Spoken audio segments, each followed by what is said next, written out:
საფეხბურთო სალამი და მე კვლავ გიბრუნდებით უცხელესი საფეხბურთო სიახლეებით. ზურიკოს ჯარიმას გოლი მოყვა, სენტ-ეტიენმა ქულა მოიპოვა. ოლიმპიკ ლიონის საინტერესო სტატია გიორგი მიქაუტაძეზე. ქართველი და ლაკაზეტი ერთმანეთს კარგად უგებენ. ხუჩა კვარაცხელიაზე პარიზელების პრეზიდენტმა ალხელაიფი მისაუბრა და ასევე ალტაფინიმ თავის სპიჩში კვარაცხელიას ხუმადური უწოდა. რით დაიმსახურა ქართველმა მსგავსი რამ. ეს და სხვა მრავალი სიახლე ჩვენს დღევანდელ ვიდეოში. თქვენთან კითხავნა მექნება მოიწონოთ ვიდეო. ავიდეთ 1500 მოწონებაზე. ასევე გამოიწერე არხი. სულ 2 წამის ამბავია მე კი ამით. ძალიან დამეხმარებით. ეს არის არხი Footvision. დავიწყოთ. საფრანგეთის ლიგა 1-ის მე-19 ტურში ზურიკო დავითაშვილის სენტ-ეტიენი ოსერს დაუპირისპირდა. ქართველი ფეხბურთელის გუნდმა სტუმრად მიმდინარე სეზონში მეორე ქულა აიღო და მატჩი ფრედ 1-1 დასრულდა. შეხვედრაში ანგარიში 27 წუთზე გაიხსნა და ოსერი ჰამად ტრაორემ დააწინაურა. პირველი ტაიმის მიწურულს დავითაშვილის ჯარიმის შემდეგ მას პინძელთა საჯარიმო მოედანზე არეულობა შეიქმნა, რომლითაც სტასინმა ისარგებლა და წონასწორობა აღადგინა. მეორე ტაიმში ოსერი უფრო სახიფათოდ უტევდა და რამოდენიმე მომენტი ჰქონდა, მაგრამ მიზანს ვერ მიაღწია.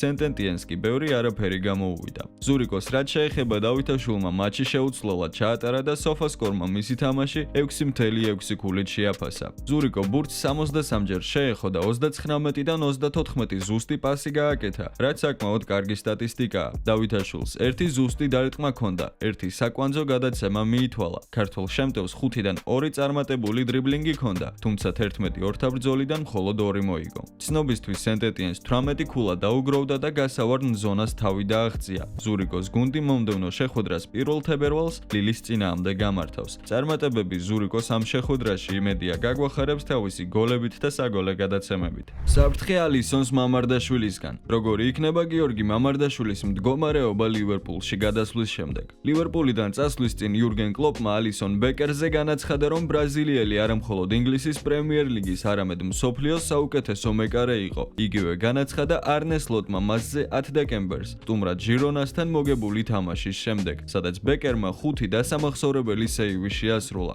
თუმცა მას შემდეგ ბევრი რამ შეიცვალა და შესაბამისად სამხრეთ ამერიკელის პოზიციები შეირღა, რაზეც HuScore.com-ზე გამოქვეყნებული სტატიაც მეტყველებს. რაც წერენ ალისონზე. ვერ ვიტყვით, რომ შეცდომებს უშვებს, მაგრამ სტატისტიკა მაინც და მაინც მის სასარგებლოდ არ მეტყველებს. ტრავმისგან გამოჯამთელების შემდეგ გამართული 10 მატჩიდან საკუთარი კარი მხოლოდ 3ჯერ შეინახა მშრალად, გაუშვა ჯამში 11 ბურთი. საშუალო შეფასება ალისონს მის დუბლიორ კელეჰერზე ოდნავ უკეთესი აქვს, მაგრამ არ უნდა დაგვაუწყდეს, რომ ირლანდიელმა ისეთი ძლიერი მოწინააღმდეგეებისგან არ გაუშვა გოლი, როგორებიც ლაიფციგი, ლევერკუზენი, ასტონ ვილა, მანჩესტერ სიტი და რეალია. ამას ემატება გიორგი მამარდაშვილის ფაქტორი, რომელიც ლივერპულმა ვალენსიადან ისეთ თანხად შეიძინა, რომ სათადარიგოსთვის ძალიან ძვირია, ასე რომ ბრაზილიელი მეკარის პოზიციები, რომელსაც კონტრაქტი 2027 წელს ეწურება, ლივერპულში არც თუ ისე მყარი იქნება. შეგახსენებთ, რომ მამარდაშვილი ამჟამად იჯარის წესით ვალენსიაში ასპარეზობს, ხოლო წითლებს 2025 წლის ივლისიდან შეუერთდება და პრემიერ ლიგის გრანდთან ერთად ახალი სეზონისთვის მზადებას შეუდგება. დაწერეთ კომენტარებში თქვენი აზრები ამ თემასთან დაკავშირებით. მოახერხებს თუ არა გიორგი მამარდაშვილი ალისონის ტახტიდან ჩამოგდებას და გახდება თუ არა ნომერ 1 მეკარე ლივერპულში. როგორც მინიმუმ დარწმუნებული ვარ, რომ ძალიან დიდ გამოცდილებას მიიღებს და ძალიან გაიზრდება ისეთი დონის გუნდში, როგორიც ლივერპულია.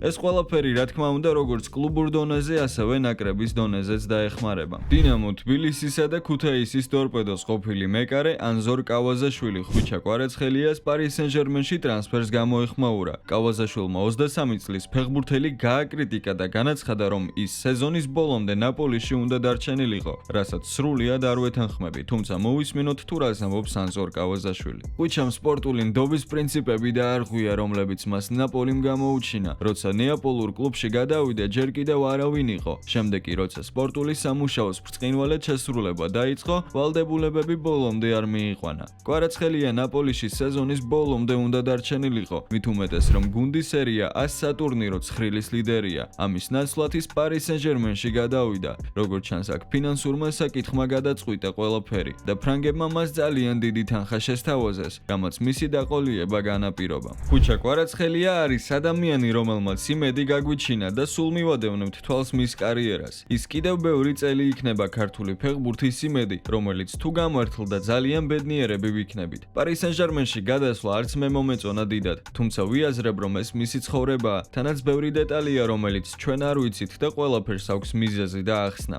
თუ გულშემატკივრობთ Paris Saint-Germain-შიც და არაბეთის მესამე ლიგაშიც ვუგულშემატკივრებთ. რა თქმა უნდა, რომ ფულიც ბევრს წყვეტს, რაც მე პირადად არ მომწონს, თუმცა ასეა მოწყობილი ფეხბურთიც და ცხოვრებაც. უბრალოდ მივენდოთ კვარას და მის გარემოცვას. ღმერთის წყალობით ყველაფერი კარგად იქნება და კიდევ გაგვახარებს. ჩვენ კი ჩვენ ჩვეულ სტილში კომენტარებში გავამხნეოთ და დავწეროთ #კვარა შენთან ვართ. Paris Saint-Germain-ის პრეზიდენტმა ნასერ ალ-ხელაიფიმ ჯანლუკა დიმარციოს ინტერვიუ მისცა და ხვიჩა კვარაცხელიაზე ისაუბრა. ალ-ხელაიფი მოკლე კომენტარით შემოიფარგლა და კვარას ფანტასტიკური ფეხბურთელი უწოდა. ხვიჩა ფანტასტიკური ფეხბურთელია და დარწმუნებული ვარ უფრო ძლიერები გავხდებით, მაგრამ მთავარი ვარსკვლავი კვალინდებურად გუნდია. კვარაცხელია კი მისი ნაწილი იქნება. ხელაიფი Manchester City-სთან გამართულ შეხვედრასაც გამოეხმაურა, რომელიც პარიზელებმა 0-2-დან 4-2 მოიგეს. 2011 წლის შემდეგ საუკეთესო მატჩი იყო. შეხვედრის დაწყებამდე ვიცოდით რა სიტუაციაში ვიყავით და ვხვდებოდით რომ სიკვდილსიცოცხლის მატჩი იყო. 0-2-ს ვაგებდით და ასეთი მდგომარეობიდან ისეთი გუნდის დამარცხება როგორიც City-ა,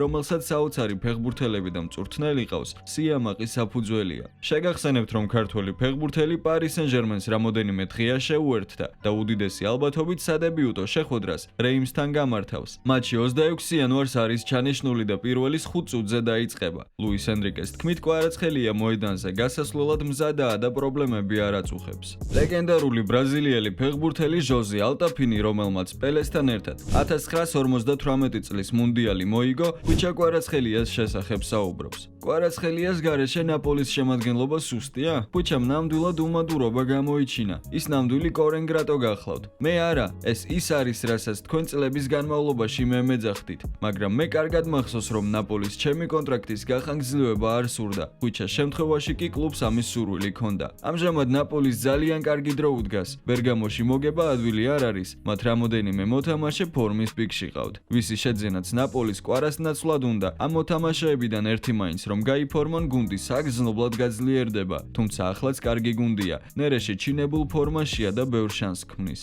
განაცხადა ალტაფინიმ რადიო მარტესთან საუბრისას. შეგახსენებთ, რომ ნაპოლი კვარაცხელიას 2 წელიწადზე მეტი 1.3 მილიონ ევროზე ათამაშებდა. 2024 წლის ზაფხულიდან კი კლუბი ხვიჩას ბონუსების ჩათვლით 6 მილიონ ევროს თავაზობდა. კონტრაქტი კი 2029 წლამდე გრძელდებოდა გამოსასყიდი თანხის გარეშე. PSG-მ კი კვარაცხელიას ხელშეკრულება 2029 წლამდე გააფორმა. წლიური ანაზღაურების სახით კი ბონუსების ჩათვლით 11 მილიონი евро ექნება. უმადური კვარაცხელია კი არა თავად ნაპოლის ხელმძღვანელობაა, რომელიც არ აფასებდა ფეხბურთელს. 33 წლის შემდეგ გამოჩნდა კვარა და ხელი შეუწყო გუნდს სკუდეტოს მოგებაში. საკუთარი ჩემპიონატის მთავარი თასი გუნდს ამდენი წლის განმავლობაში სანატრელი და საოცნებო ჰქონდა. ამ ბიჭმა კი ერთ-ერთი ყველაზე მთავარი როლი ითამაშა. ეს კიდევ ვცდილობ თავდაბლობით ვისაუბრო, რადგან ჩვენი ქვეყნის სიამაყეა, თორემ ჩემი პირადი აზრით მთავარი როლი ითამაშა და მის გარეშე ნაპოლის სკუდეტოს ვერ მოიგებდა. არც ხელფასი გაუზარდეს, არც ხელი შეუწყეს.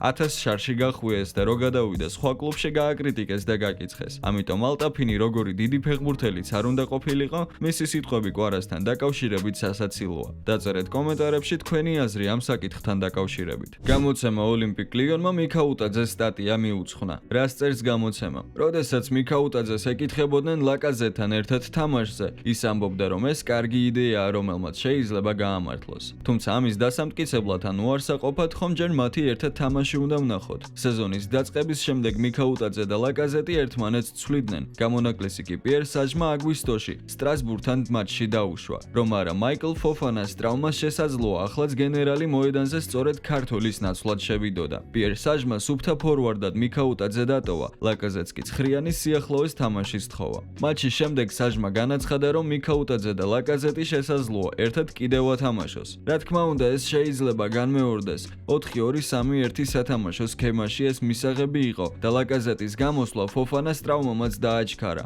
ამ დუეტმა შესაძლოა გაამართლოს. მართალია გოლი ვერ გაიტანეს, მაგრამ მათ თამაშს ერთმანეთის გვერდიგვერდ დადებითად შევაფასებდი. მათი ერთად თამაში სეზონის დაწყებისთანავე გვსურდა. მიქაუტაძე და ლაკაზეტი ერთმანეთს კარგად უგებენ. ექნება თუ არა ამ იდეას გაგრძელება, ამას კვირას ატლანტის წინააღმდეგ მატჩი ვიხილავთ. წერს გამოცემა. ცნობისთვის ევროპა ლიგის მეშვიდე ტურში ლიონი სტამბოლში ფენერბახჩეს ესტუმრა და ფრედ 0-0 ითამაშა. დღევანდელი ვიდეოც დასასრულს მიუახლოვდა. თუ ეს ინფორმაციები თქვენთვის სასარგებლო ან თუნდაც საინტერესო მაინც იყო, არ დაიზაროთ და ვიდეო დაალაიქეთ. მე კი დაგემშვიდობებით და აბა წარმატებები.